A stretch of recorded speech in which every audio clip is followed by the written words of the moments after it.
और जनाब, क्या चल रहा है? यो जोगिंदर, थारा भाई जोगिंदर। मैं प्रवीण फिर आ गया हूँ लेकर एक और वीडियो। तो आज की वीडियो में मैं आपको फोटोशॉप के 3 ऐसे टिप्स बताने वाला हूँ जिसको जानने के बाद नहीं चाहिए। आपकी एडिटिंग स्किल बहुत हद तक इम्प्रूव हो जाएगी। तो मैं आपसे मिलता हूँ एक छोटे से इंट्रो के बाद।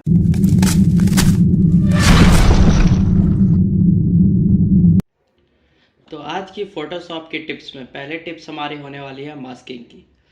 तो मास्किंग को समझने के लिए हमारे पास यहाँ पे एक इमेज है जो कि एंग्री बर्ड्स की है। तो मास्किंग को समझने के लिए मैं आपको बता दूं कि मास्किंग जो है वो एक बेटर ऑप्शन है इरेजिंग का। तो मैं आपको बताता हूँ कि कैसे। अगर मान के चलो कि अगर हमें इसमें से किसी भी पार्ट को इरेज करना है, हमें ऊपर वाले पार्ट को इरेज करना, तो हम क्या करते हैं, सिंपली हम लोग यहाँ से इरेजर टूल से इरेजर उठाते हैं और सिंपली इसे पेंट करते हैं। तो मैंने इस लेयर के नीचे ब्लैक लेयर ले रखी है। तो अगर मैं इरेज करता हूँ तो आपको ब्लैक पार्ट दिखेगी पीछे वाली। अगर मैं इसको हटा दूँ तो ये मतलब नॉर्मल इरेज होगा। हाँ, तो अब ये इरेज हो रही है सिंपली। तो हम लोग अगर हमको इरेज करना हो तो हम लोग क्या करते हैं, नॉर्मली ऐसा ही इरेज करते हैं। अगर इरेज करते वक्त वाई मिस्टेक से हमें कहीं और इरेज हो जाए, मान के चला जाए इधर नीचे इरेज हो जाए या फिर कहीं और अनवांटेड जगह पे इरेज हो जाए जो हम नहीं करना चाहते हैं, तो अब हमारे लिए परेशानी होती है कि अगर हम वापस लाए तो इसे कैसे लाएं। तो नॉर्मली हम क्या करते हैं कि अंडू का ऑप्शन होता है हमारे पास Ctrl+Z। तो Ctrl+Z अगर हम प्रेस करते हैं तो ये वापस तो आ जाएगा, लेकिन अगर हम ज़्यादा स्टेप्स मतलब ज़्यादा इरेज कर देते हैं, बहुत ज़्यादा स्टेप्स कर देते हैं, मतलब 10 to 20 या फिर 30 स्टेप्स इरेज कर देते हैं, तो फिर इसे वापस लाना थोड़ा मुश्किल हो जाता है अंडू करके। तो फिर अगर हम इरेजर का बेटर ऑप्शन देखें तो हमारे पास एक मास्किंग का ऑप्शन यूज़ कर सकते हैं जो कि इरेजिंग से 100 टाइम्स बेटर होगा हमारे लिए। और उसी अगर हम कोई चीज़ इरेज करते हैं तो उसको वापस लाना बहुत ज़्यादा इजी होता है। तो वो हम मास्किंग का कैसे यूज़ करेंगे ये मैं आपको बताने वाला हूँ। तो सिंपली मैं इसको वापस से इस इमेज को ओपन करता हूँ। अभी मैंने उस इमेज को वापस से ओपन कर लिया और इसकी एक और कॉपी बना लेता हूँ। कॉपी बनाने के लिए हम Ctrl+J शॉर्टकट की यूज़ करेंगे और नीचे वाली लेयर को मैं हाइड कर देता हूँ। अभी हमें मास्किंग को यूज़ करने के लिए नॉर्मली हमें क्या करना होगा कि जिस लेयर का मास्क बनाना है उस लेयर पे हमको सेलेक्ट करके और नीचे एक यहाँ पे आपको ऐसा ऑप्शन दिख रहा होगा, इस पर क्लिक करना है। तो आप जैसे इस पर क्लिक करोगे एक वाइट कलर का बॉक्स इसके राइट साइड में बन जाएगा। तो ये हमारा मास्क होता है। तो अब हम इसको यूज़ करके इरेज कैसे करेंगे वो देखते हैं। तो हमें सिंपली क्या करना है कि इस मास्क को सेलेक्ट रखना है और यहाँ से ब्रश को यूज़ करना है। ब्रश को यूज़ सेलेक्ट करके हम यहाँ पे अगर हमें एक चीज़ ध्यान में रखना है कि जब भी हम मास्किंग यूज़ करें तो जो ये मास्क है हमारा, अगर जिस कलर का मास्क है, जैसे वाइट का अपोजिट होता है ब्लैक, तो यहाँ पे मास्क हमारा वाइट कलर का है। तो अगर हमें इसे इरेज करना है तो हम यहाँ से ब्रश का कलर ब्लैक सेलेक्ट करेंगे और उसके बाद हम ब्रश की साइज छोटा करके जिस पार्ट को इरेज करना है हम उसको इरेज करेंगे। तो ये देखिए एकदम जस्ट लाइक इरेजर ये वर्क करता है। हम सिंपली इसे इरेजर की तरह ही इरेज कर सकते हैं। अभी हमारे से गलती हो गई, मान के चला जाए कि अगर हम कोई मिस्टेक कर दे इसमें भी, जैसे इरेजिंग में होता है, तो मान के चले हम कहीं भी बाय मिस्टेक ये सब इरेज कर देते हैं।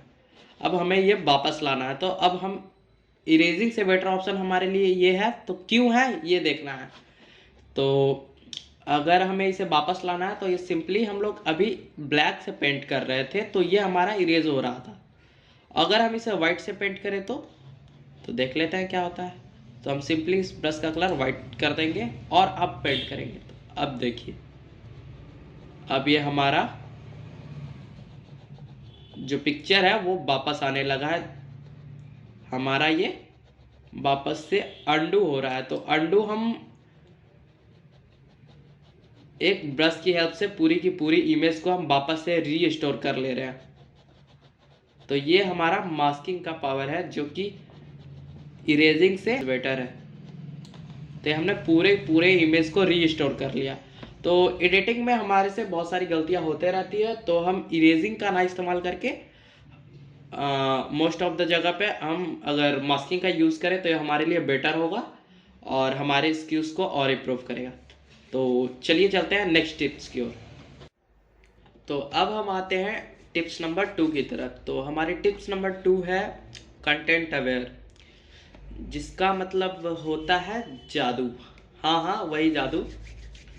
तो इस फोटोशॉप में तो जब भी हम कोई एडिटिंग वगैरह करते हैं तो बहुत सारी चीज़ ऐसी होती है जो इमेज में एक हिंड्रेंस होती है या फिर जो हमें नहीं चाहिए होती है, हमें वो हटाना होता है। तो उसको हम फोटोशॉप में बहुत इजी तरीक़ा से रिमूव कर सकते हैं। तो उसके लिए बहुत सारे ऑप्शंस हैं, बट यहाँ पे एक मैं बहुत ही इजी स्टेप्स बताने वाला हूँ। बहुत ही सिंपल ट्रिक है किसी भी चीज़ को हटाने का। तो हमारे पास एक इमेज है तो जिसमें एक नाइट व्यू है एक माउंटेन का। तो इसमें ये जो इस इमेज में जो यहाँ पे आदमी खड़ा हुआ है तो इसको हमें रिमूव करना है, इस व्यू से हटाना है। तो सिंपली हम इसको हटाने के लिए क्या करेंगे, तो इसका एक सिंपल रफ सा सिलेक्शन क्रिएट करेंगे। तो यहाँ पे मैं रेक्टेंगल टूल लेके सिंपली इसका एक सिलेक्शन क्रिएट कर रहा हूँ। तो मैंने इसका एक नॉर्मल सा सिलेक्शन क्रिएट कर लिया है। अभी इसको हटाने के लिए हमें कुछ नहीं करना, बस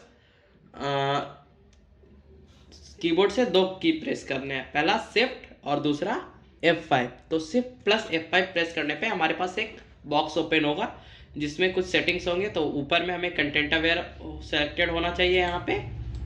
उसके बाद नीचे मोड हमारा नॉर्मल और ओपेसिटी 100% रख के हमें सिंपली ओके क्लिक करना है।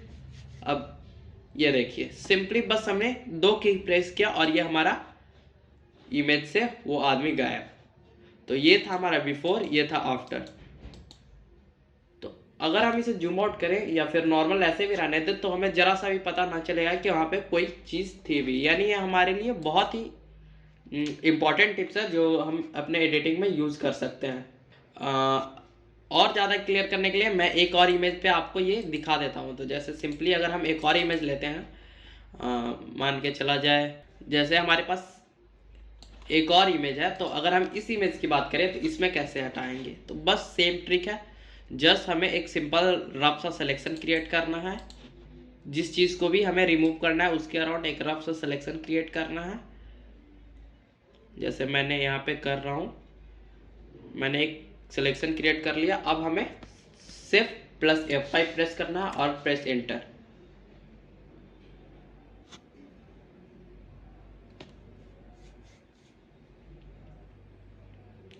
ये देखिए तो यहाँ पे फोटोशॉप ने बहुत अच्छी तरीके से इसको रिमूव कर दिया। और जो थोड़े बहुत यहाँ पे रह चुके हैं यहाँ पे पार्ट्स जो हमें लग रहा है कि जो क्लियर नहीं है, बट उसको हम नॉर्मली अपने क्लोन टूल से सही कर सकते हैं, जो कि कोई बड़ी बात नहीं है।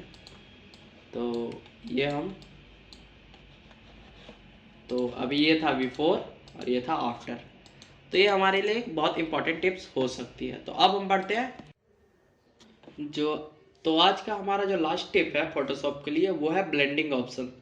तो ब्लेंडिंग ऑप्शंस क्या होते हैं, तो अगर मैंने यहाँ पे एक इमेज लिया है तो इसमें बैकग्राउंड में एक फॉरेस्ट का इमेज है और ऊपर में मैंने एक क्राउन का ग्लोइंग क्राउन का इमेज लिया है। तो अगर हम इस क्राउन को इस फॉरेस्ट वाले जो बैकग्राउंड है इसमें अगर मैं ब्लेंड करना चाहूँ, ब्लेंड करने का मतलब ये है कि जो ये ब्लैक पार्ट है वो हटाना चाहूँ और ओनली क्राउन रखना चाहूँ, तो इसको करने के लिए हमारे पास बहुत सारे ऑप्शंस हैं।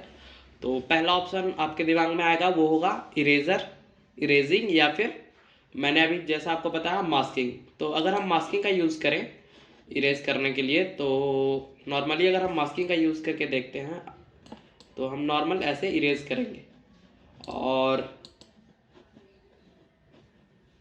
इरेज करने के बाद ये उतना अच्छा परफेक्ट रिजल्ट नहीं देता है, क्योंकि जो बहुत सारे जो इसके पार्ट्स हैं अंदर जो ग्लोइंग पार्ट हैं वो हम अगर इरेज करने जाएं तो ये हमारे पूरे इमेज को ख़राब कर देता है। तो ये हमारे लिए बेटर ऑप्शन नहीं होने वाला है।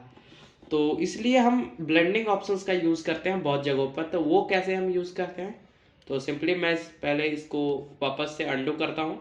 हमें कहाँ पे मिलेगा, तो जो ये हमारा लेयर पैनल है ऊपर में ओपेसिटी के लेफ्ट साइड में ये हमें नॉर्मल का ऑप्शन दिख रहा होगा। तो ये हमारा ब्लेंडिंग ऑप्शंस है यहाँ पे बहुत सारे। तो मैं आपको दिखाता हूँ कि इसको कैसे हम यूज़ करते हैं। तो सिंपली अगर हमारे पास कोई इमेज है और उसका most of the part black है और हमें जो उसके अपोजिट पार्ट जैसे कोई लाइट पार्ट है या फिर कोई ग्लोइंग पार्ट है उसको रखना है और ब्लैक पार्ट को हटाना है, तो हम सिंपली यहाँ से दो ऑप्शन में से कोई सिलेक्ट कर सकते हैं, एक लाइटेन या फिर स्क्रीन। तो मैं स्क्रीन सेलेक्ट करता हूँ पहले। तो इसमें हमें बहुत सारा वाइट पार्ट दिखने को मिल रहा है ग्लोइंग पार्ट के अलावा भी, लेकिन वहीं पर अगर मैं लाइटेन सेलेक्ट करता हूँ तो ये काफ़ी अच्छा रिजल्ट देता है। तो ये ऑप्शन सेलेक्ट करते ही बस हमारा जितना ब्लैक पार्ट था वो हट चुका है और बस ग्लोइंग पार्ट रहा है। तो ये जो ब्लेंडिंग ऑप्शन है हमारे लिए बहुत अच्छी चीज़ है और हमारे एडिटिंग को काफ़ी इम्प्रूव करता है। काफ़ी हद तक ये हमें ब्लेंडिंग ऑप्शन हम बहुत जगहों पे बहुत इमेज को अपनी एडिटिंग को इम्प्रूव करने के लिए यूज़ कर सकते हैं। तो जैसे कि मैं आपको एक और एग्जांपल दिखा देता हूँ। तो ब्लेंडिंग ऑप्शन को समझाने के लिए मैंने यहाँ पे एक और इमेज लिया है। तो इसमें एक ऊपर में बटरफ्लाई का इमेज है और नीचे में एक जलते हुए घर का इमेज है जो नाइट का सीन है। तो मैं इस बटरफ्लाइज को इसके साथ ब्लेंड करने वाला हूँ। तो ऐसा करना तो नहीं चाहिए यहाँ पे किसी का लेकिन क्या करें। तो यहाँ पे जो बटरफ्लाइज का यहाँ पे हमारे पास इमेज है, तो इसको ब्लेंड करने के लिए सिंपली हम सेम ट्रिक का यूज़ करने वाला है, यानी ब्लेंडिंग ऑप्शन का। तो यहाँ पे हम ब्लेंडिंग ऑप्शन में जाएंगे और या तो हम इसको लाइटेन पे रखेंगे या फिर स्क्रीन पे रखेंगे। तो अगर हम स्क्रीन पे रखते हैं तो हमें बटरफ्लाइज का ग्लो ज़्यादा मिलता है, तो हमें यही रखना चाहिए। और बाकी अगर हम लाइटेन पे रखते हैं तो थोड़ा ये ग्लो है जो कम हो जाता है। तो हम स्क्रीन पे रखते हैं थोड़ा, और जो एक्स्ट्रा पार्ट होगा हम उसको इरेज कर देंगे। तो अगर हम तो यहाँ पे सिंपली हम ब्लेंडिंग ऑप्शंस का यूज़ करके हम एक अच्छा मतलब पीएनजी हो या फिर अपना बैकग्राउंड हो उसमें हम ये बहुत इजी तरीक़ा से किसी भी चीज़ को ब्लेंड कर सकते हैं। तो ये थी हमारी आज की फ़ोटोशॉप के 3 ऐसे टिप्स जो जानने के बाद आपकी एडिटिंग स्किल कुछ हद तक इम्प्रूव हो जाएगी। और अगर आपको मेरे एडिटेड फ़ोटोज़ देखने हैं जो कि उतनी अच्छी तो नहीं होती क्योंकि मैं भी अभी सीख ही रहा हूँ, तो इंस्टाग्राम का लिंक आपको डिस्क्रिप्शन में पड़ा हुआ है, आप वहाँ से उठाइए और पहुँच जाइए मेरे प्रोफाइल पे। तो आज की वीडियो में बस इतना ही। तो फिर मुलाकात होगी आपसे नेक्स्ट वीडियो में। तो तब तक के लिए bye bye, tata, good bye.